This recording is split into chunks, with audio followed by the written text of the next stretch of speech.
Vamos lá. Imagina o seguinte: o governo tem uma conta que não para de crescer, uma dívida que vira uma bola de neve e ameaça simplesmente parar tudo. Foi para resolver exatamente isso que o Brasil criou uma nova lei, a Emenda Constitucional 136.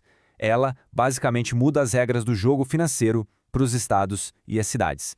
E a gente vai entender direitinho como isso funciona. Vamos direto ao ponto sem rodeios. O que acontece quando o governo, que é quem paga por hospitais, escolas, segurança, simplesmente não consegue mais pagar as próprias contas?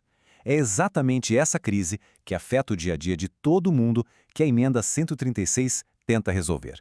E as consequências, claro, são gigantescas. Para a gente entender essa mudança toda, vamos passar por 5 pontos-chave. Primeiro, a crise da dívida em si. Depois, a principal solução, que é um teto de pagamentos. Na sequência, vamos ver como a lei lida com as dívidas da Previdência, outras regrinhas novas que são bem importantes e, por fim, qual é o grande impacto disso tudo. Então, vamos começar pelo tamanho do problema. A gente está falando aqui de uma verdadeira montanha de dívidas acumuladas, promissórias que governos estaduais e municipais simplesmente não conseguiam mais pagar. E no centro de toda essa confusão estão os famosos precatórios. De um jeito bem simples, um precatório é uma ordem da justiça que não tem mais para onde correr. Alguém processa o governo, ganha e não cabe mais recurso. Pronto. O valor que o governo tem que pagar vira um precatório. É uma dívida que ele é legalmente obrigado a quitar.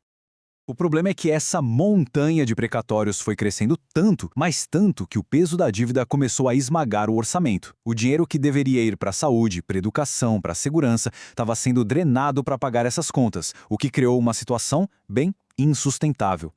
E é aqui que a gente entra na solução principal da Emenda 136. Para evitar um colapso financeiro de vez, foi criado um sistema novo para limitar o quanto pode ser pago em precatórios a cada ano. Uma medida, claro, que gerou um debate enorme sobre ser uma solução necessária ou, para alguns, um calote disfarçado. A lógica por trás é até simples. Em vez de tentar pagar tudo de uma vez, o que era impossível, os governos agora têm um teto anual de gastos com precatórios. Esse teto é uma porcentagem da chamada receita corrente líquida, que é basicamente o salário do governo, sabe? Todo o dinheiro que ele arrecada e pode usar livremente. Agora, o que é bem interessante aqui é como esse teto funciona na prática. Ele é escalonado. A ideia é a seguinte: quanto maior o estoque da dívida de precatórios em relação à receita, maior a porcentagem que o governo é obrigado a pagar por ano. Por exemplo, um governo com uma dívida de até 15% da sua receita paga 1% ao ano. Agora, se o buraco for bem mais embaixo, com uma dívida que passa de 85% da receita, aí não tem conversa, ele precisa destinar 5% ao ano para quitar esses débitos. Mas olha, os precatórios não eram o único problemão. A emenda também mira outra dívida gigantesca dos governos locais, as contribuições atrasadas para os regimes de previdência dos seus servidores. E a solução para essa dívida é um parcelamento, digamos, extraordinário. Estados e municípios ganharam um prazo gigantesco para pagar o que devem à Previdência até 300 meses. É isso mesmo que está na tela, 300. São 25 anos para colocar as contas em dia. Um fôlego e tanto, né? Só que esse alívio não vem de graça, não. Para poder entrar nesse parcelamento, os governos precisam seguir um roteiro bem rígido. Primeiro, aprovar uma lei local autorizando. Depois, entrar num programa federal.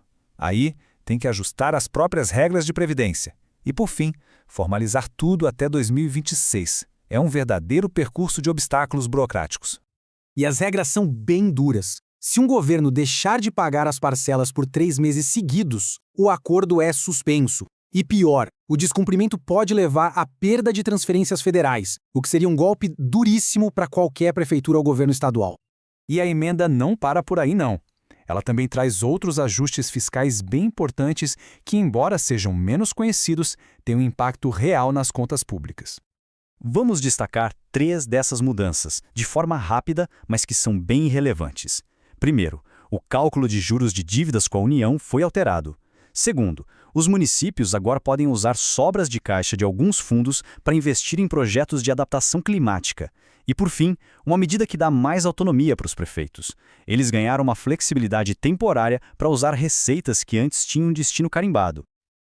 Ok, então, juntando todas as peças do quebra-cabeça, qual é o impacto final dessa grande mudança? O que ela realmente significa na prática, no dia a dia? Então, o ponto crucial é que essa emenda tem 2 lados muito claros, 2 faces da mesma moeda. Para os governos, ela representa ordem, previsibilidade, permite que eles respirem e organizem suas finanças. Mas, para quem está na fila para receber um precatório, seja um servidor, um aposentado, uma empresa, isso significa uma espera ainda mais longa por um dinheiro que a justiça já disse que é seu por direito. E para garantir que pelo menos o pagamento mínimo seja cumprido, a lei é dura. Como mostra essa citação da Constituição, se um governo não pagar o que deve, a justiça pode literalmente sequestrar o dinheiro direto das contas. É um mecanismo de cobrança com dentes, feito para forçar o cumprimento da regra. No fim das contas, a análise toda deixa a gente com uma questão central para refletir. A emenda 136 busca a estabilidade fiscal no presente, arrumando a casa e organizando o caixa dos governos. Só que essa organização vem com um custo: o adiamento do pagamento de dívidas do passado, de promessas de ontem. E aí fica a pergunta no ar: é um equilíbrio justo? A resposta, muito provavelmente, depende de qual lado do balcão cada um está.